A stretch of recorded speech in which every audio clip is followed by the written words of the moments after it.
So Jess, recruitment. No one really loves to recruit, but where are the agencies that have got a really high turnover of agents? Where are they going wrong in their recruitment? Yeah, this is a big topic for me and something that we do a lot of work with our clients on recruitment. And the first thing I'll say around recruitment is people just hire too fast. And we've all heard that analogy before, but they hire too fast out of necessity. So you might have lost a team member through the high turnover rate that this industry has, around 50% inside the first 12 months.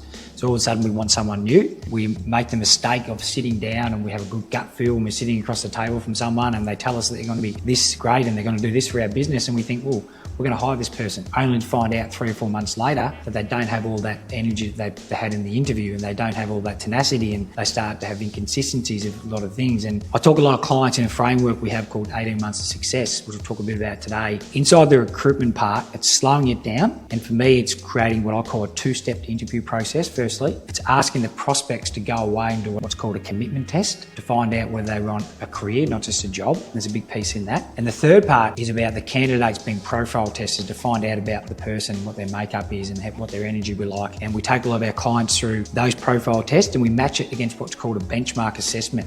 And these benchmark assessments take the 2 tests together and tell us the likelihood of that candidate being a high performance or successful agent.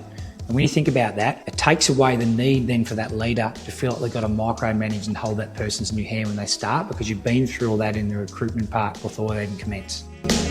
So that's pretty cool. So I imagine that say, even might feel like it takes a little bit of time to start with, saves a bunch of time. What's the next critical step in the process then? Once you've got the decent agent, then what? We move from the recruitment part into that onboarding phase, and with new inexperienced agencies, and in my view, and bringing people in with no pre-existing experience is one of the best ways to grow a real estate business. They don't have pre-existing bad habits. But the onboarding phase is a really important one. I think the mistake that a lot of businesses still make is someone starts and the new agent wants to make money as quick as they can. They want to get in someone's land room, they want to go to open homes, they want to make sales. And I think that's a mistake, because what ends up happening is they're doing so much too quickly and they don't master the skills of those aspects. So what we do in the onboarding part is we help them understand that it's broken into 3 pieces. And that first piece is about basically understanding prospecting, which is the most number one fundamental thing that a successful agent needs to be good at. Calling, door knocking, doing all the prospecting activities. But the big part of this is that we teach these new agents in the onboarding phase to be someone's agent before they need an agent.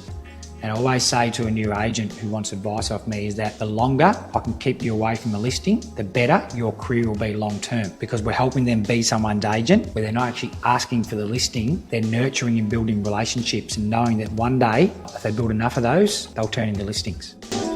Absolutely. I can see the pipeline in my mind right now.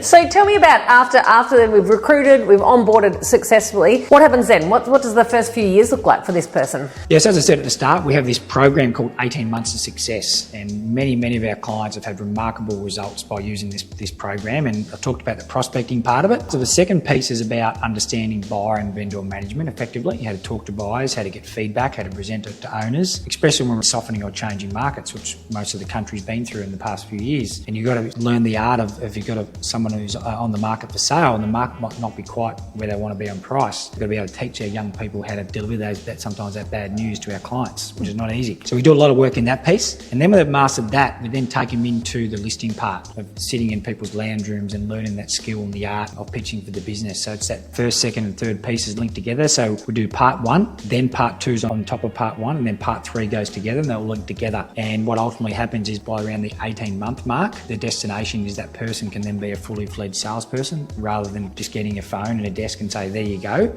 It's had remarkable results for many of our clients, and if someone's out there watching this now, I think the biggest advice I'll give in finishing is don't get someone to start and just throw them in the deep end and say list and sell, because they'll want that. They'll chase a commission, and if they get a listing inside the first month, they'll want to work as hard as they can to sell that to get paid. And I think you're doing them a disservice by not giving them the right framework to succeed long term for them, but ultimately for you as a business.